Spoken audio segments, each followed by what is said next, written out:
What's going on, folks? Ted from Immersion here, and I have something I'm very excited to talk to you about today, and that is Crucible magazine. Now, you might call me old, and I guess you wouldn't be wrong, but I miss the days of what I'll call the days of the magazine, right? I used to grow up playing video games and stuff all the time, and I used to be a Nintendo Power subscriber, and getting those magazines in the mail, I have some of the best memories of running home after school, getting the magazine, and then like reading it, bringing it into school the next day, and telling my friends stuff. Because at that point, we didn't have the internet, so that was how you could get information, was from books and things like that, and then you would all talk about it. But the reason I bring that up is I didn't start to get into tabletop RPGs until the mid 2000s. So the internet already existed. People were already using PDFs of things. And I missed out basically on my opportunity to subscribe to Dragon magazine and get D&D magazines in the mail. And that's just not a thing. I know we have digital forms of that now, but I missed that. And I would love to actually get myself physical copies of as many of those magazines as possible just to have in a collection. But what I think is really interesting is we're sort of turning a corner and going backwards, but in a digital way, where digital magazines are starting to become a thing now, where you can get digital magazines delivered to your inbox once a month in the form of basically anything. But what we're talking about today is Crucible magazine, a 5e magazine, but it also has print variants as well. So you can get both a PDF and a print every month. And that's awesome for me. I would love to just to be able to look through this, and we're going to talk about it right now. So it's available right now on Kickstarter. 13 days left to go. It has more than doubled its funding goal, and it's nearing 600 backers. And I also really enjoy this magazine because it feels like those magazines that I grew up with. Not only, and I mean, I guess in a similar vein as well to the old school Dragon magazines of the past. Not only are you getting articles, interviews, and things with people in the TTRPG community, you are getting a comic book, 4-page color comic book in it. You are getting sort of readers can write in to the magazine, and then, their articles, their, posts can get selected and then answered by the staff, and we'll talk about that. Then you're also going to get adventures, as well as stuff for characters, subclasses, and backgrounds and things. And one thing I thought was also really cool is one of them is a continuing story. So there are 4 encounters in each magazine issue, but one of them is a continuing story, which I thought would be really cool because you could get it, run it, and then basically you're waiting for the next month till the next issue comes out, and then you can run the second part of it. And I don't know, maybe that doesn't appeal to as many of you as it does to me, but I'm all in on this.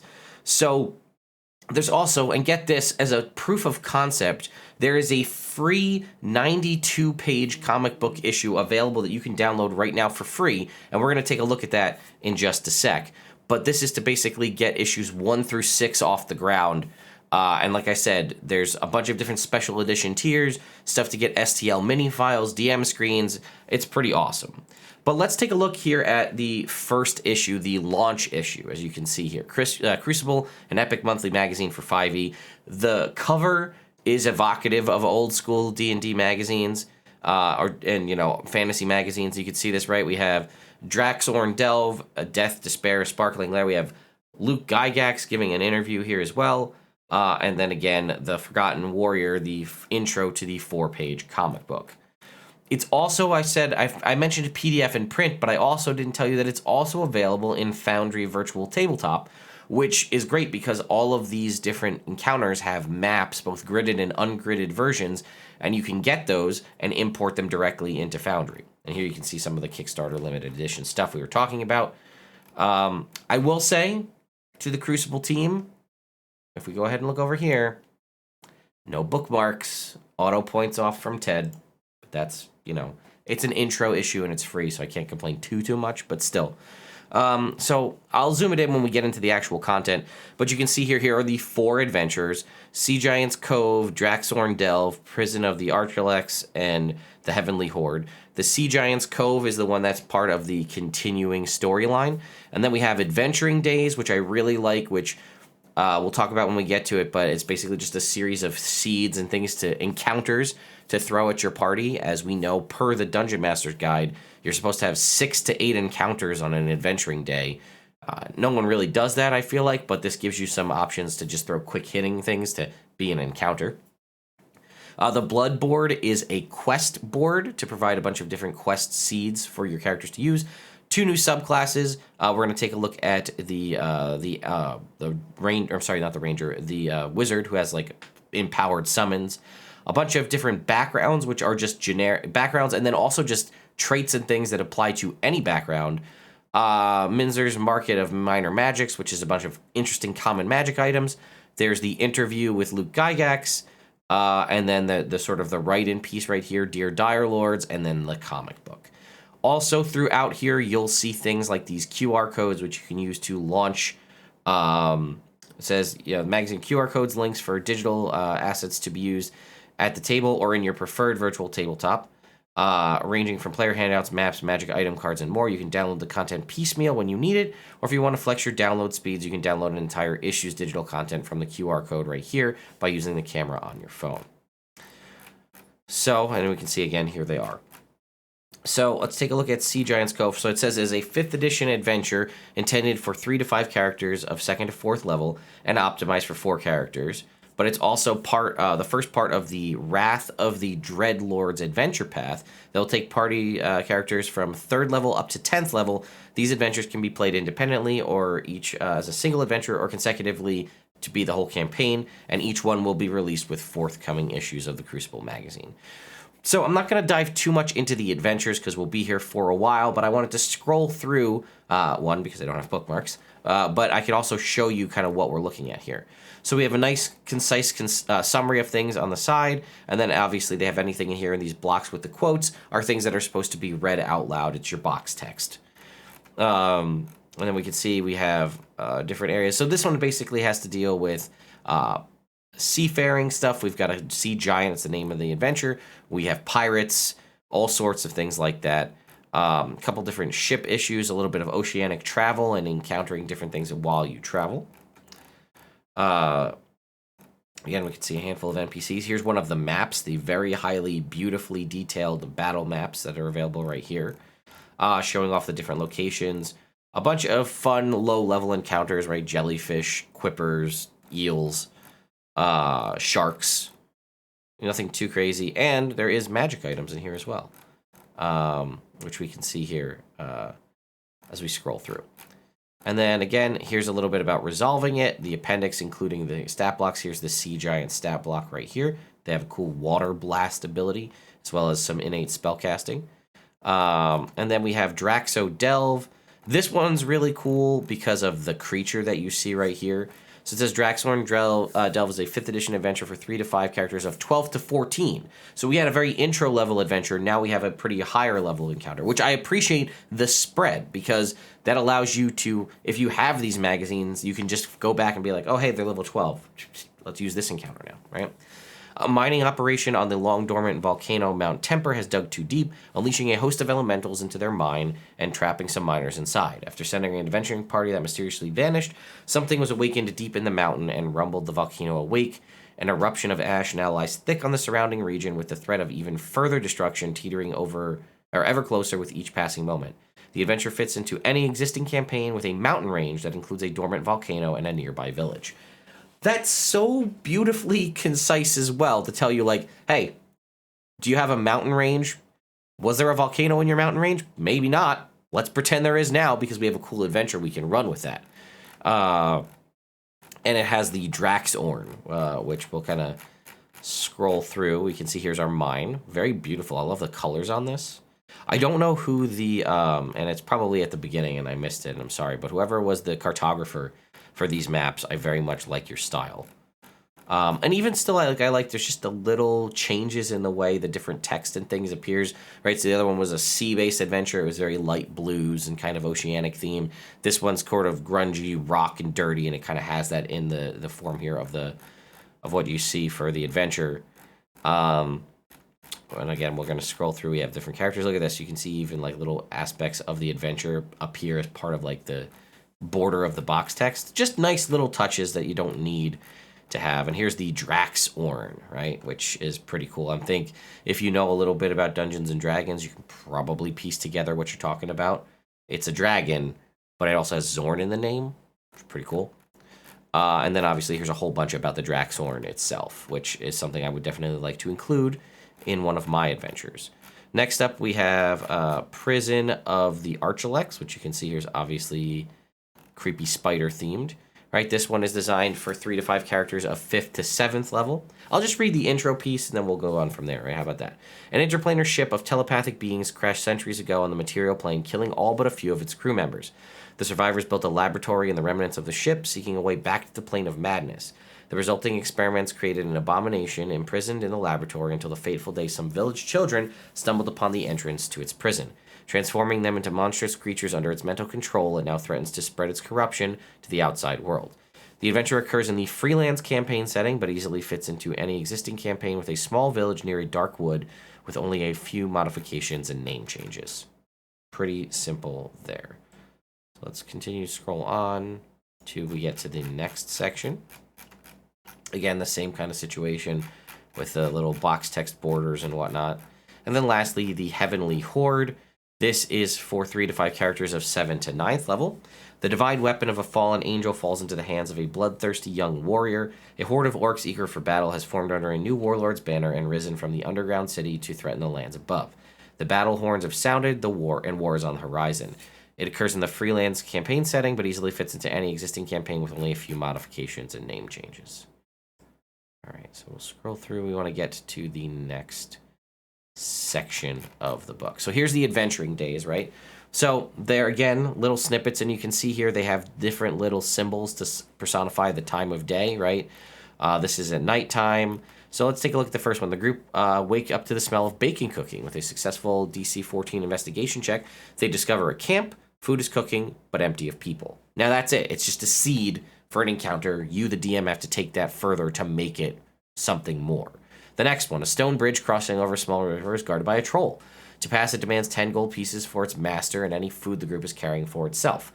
With a sniff, it can smell any food being held in a mundane container. Okay? How about this? A black-clad rider on a dark horse approaches the group at sunset. That's the sunset symbol, right? They are a messenger and have either been seeking the group with a message for them or simply wish to camp with them for the night. We have a nighttime one, right? The group finds a clearing covered in purple flowers that smell faintly of lavender.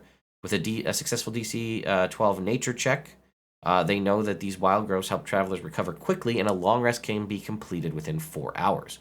Resting for a full 8 hours, and the group gets the benefit of a long rest, but also 1 point of exhaustion as they become lethargic. Resting too long, you get overtired. And then I like this one with the little symbol here. It takes place during the second watch, which they've actually put enough time to say, not just nighttime, during the second night watch shift.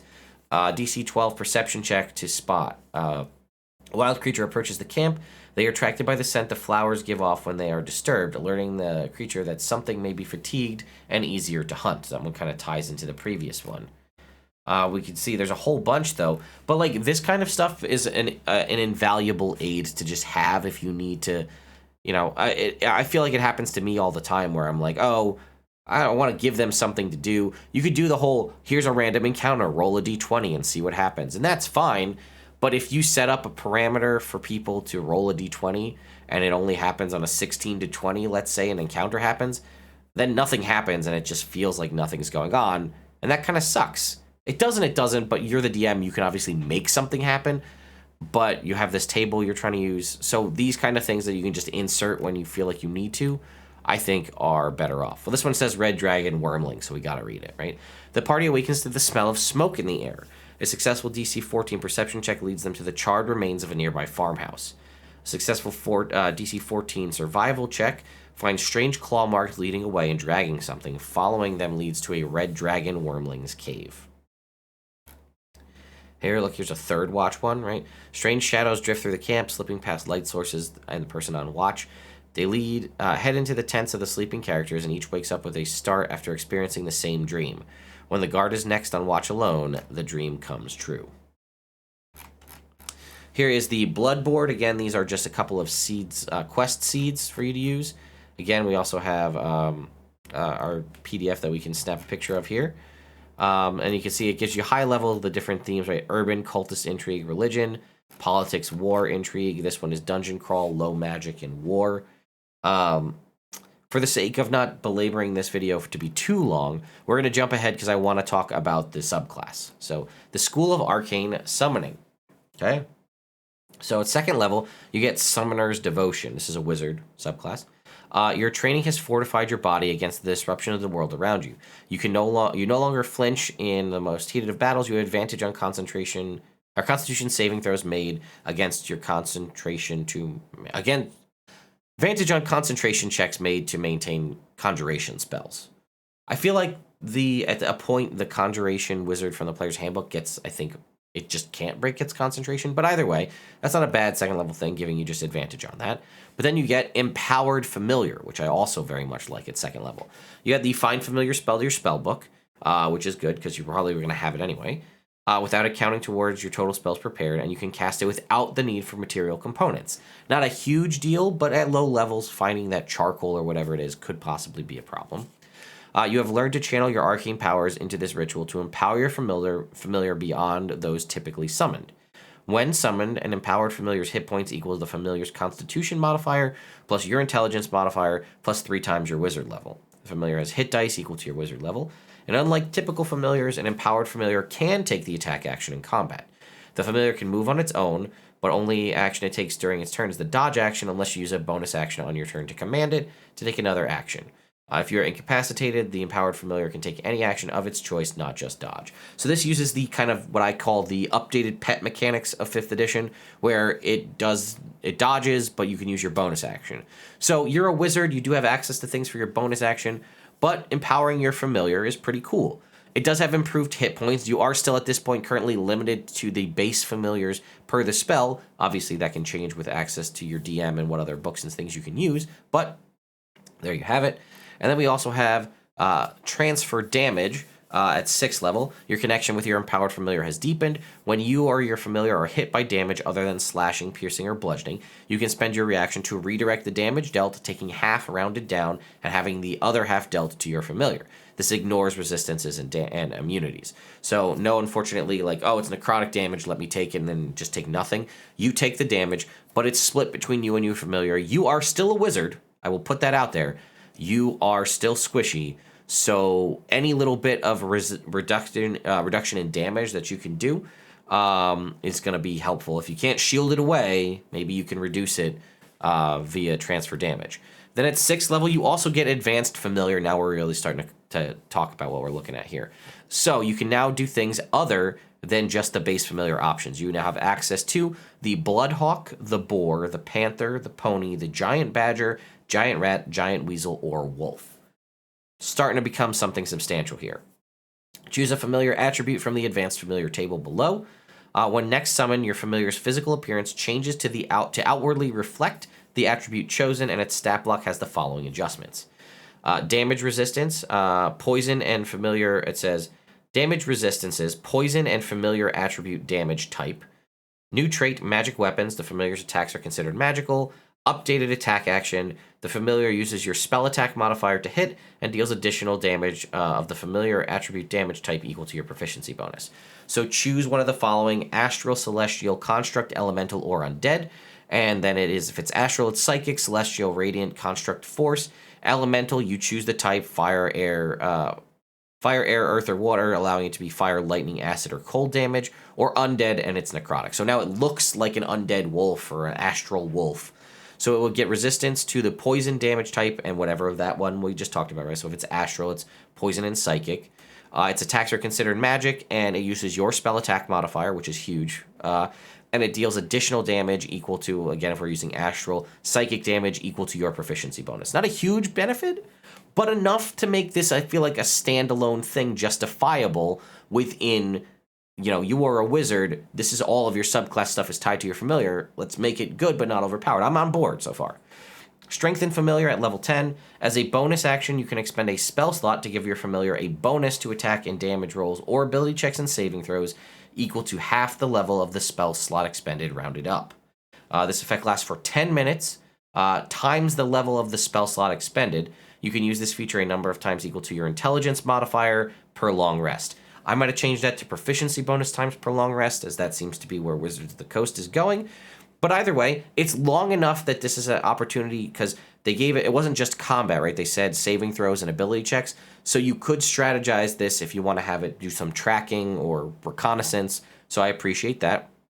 And then expanded spellbook, also at 10th level. Typically, we don't get multiple options for wizards at 6th and 10th level. That being said, what you're getting is relatively, minor and not tied to the familiar, so I appreciate it. The expanded spell list is you add conjure woodland beings and conjure animals to your spellbook. They are considered wizard spells for you and do not count against your total spells prepared. You're a summoner. That makes sense. And then lastly, the big one, right, at 14, summon Archon Familiar. Your ability to empower your familiar reaches the pinnacle of its evolution, and your familiar transforms into a powerful creature of raw magic called an Archon. Your familiar can now take the physical appearance of any creature you have seen. Your choice has no effect on the game statistics, so it's purely cosmetic. Your familiar uses the Archon stat block, which uses your proficiency bonus in several places along with your familiar attribute damage type. So it is a Fey Fiend or Celestial. 17 AC. It has the same hit points, except now it's 5 times your wizard level. It has 30-foot walk, fly, and swim speed. We see its stat blocks across the board. Resistance to bludgeoning, piercing, slashing. And then this will obviously replace the other one. So resistance to bludgeoning, piercing, slashing from non-magical attacks. Immunity to poison and the familiar damage type, whatever that would happen to be. Condition immunities to charm, exhausted, poisoned. Dark vision out to 60 feet.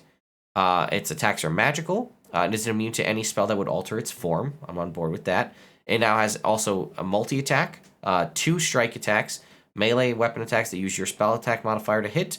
They do 2d8 plus your proficiency bonus in familiar damage type, whatever that is. So if we use our astral again, it'd be 2d8 plus proficiency bonus in psychic damage. And then it also has a breath weapon, the Archon Breath, which recharges on a 6.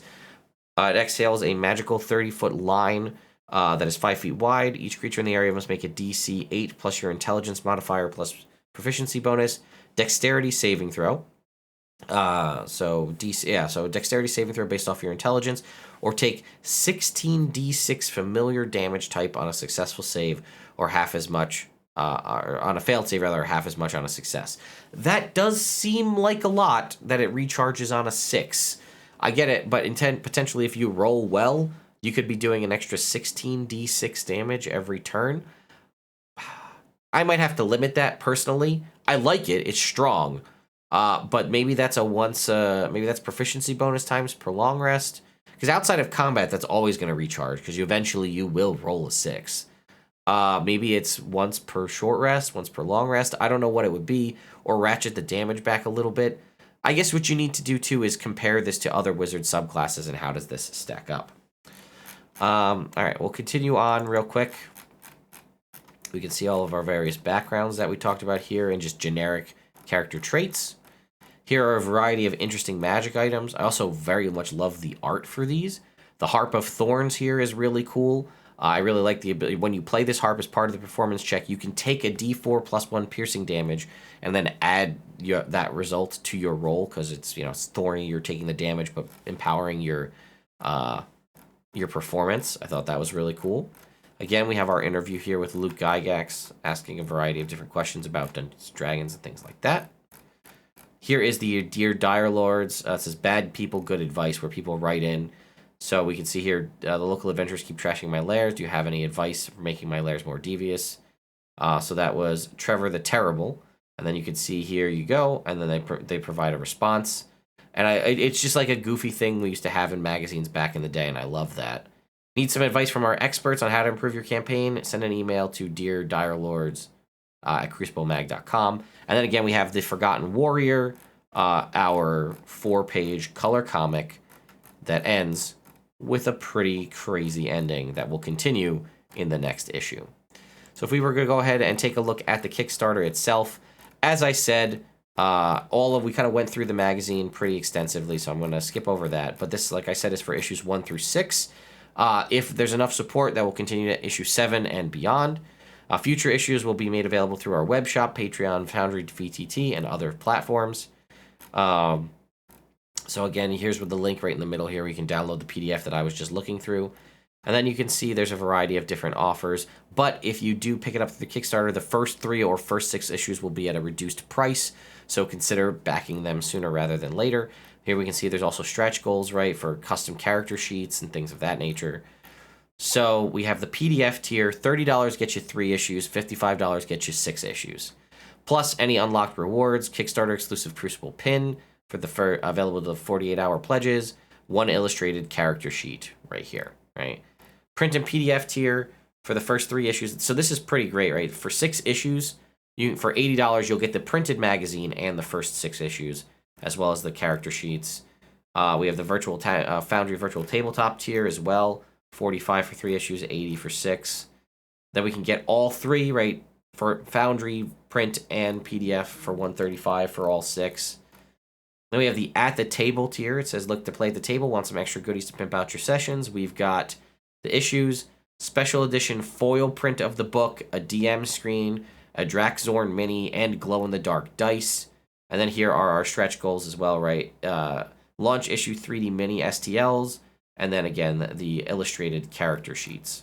So the collector tier, which is the crazy one, $240, is going to get you everything we just talked about, along with a full set of the pins, a sort of custom box set, as well as the Forgotten Warrior in a print form. That's the comic, but in a printed form. And then again, plus unlock rewards, full illustrated character sheet set. And then again, if you're going to back at the $2,500 tier, personalize one of our first issues with your characters and content. So you could add in your art for the front cover and things of that nature. Estimated delivery for this, depending on what you're looking for, is this year, right? So it says May 2022, issues 1 to 3 of Crucible Magazine, released each month in digital form. It says it'll be a little bit later, obviously, if you're going to get the print form as well. But yeah, folks, I am super excited about this. Once I'm done here, I'm going to go back this myself. I love the concept of getting a physical magazine in the mail, as well as also having it in PDF form. I just have to figure out what tier I want to back at. But I'm all in for the return of TTRPG, video games, any kind of magazine. But this is right in my wheelhouse. This is 5th edition. The team behind it is super excited about it. And I'm excited to bring this information to all of you. So go ahead, check out the Kickstarter. I'll have a referral link in the top of the video description, as well as a pinned comment. So if you guys go and click there, it lets them know that you guys came from Nerd Immersion, which is pretty cool. And again, you can download the 92-page comic that we went through together and get that for yourself to use right now. Thank you all so much for watching, and I'll see you next time.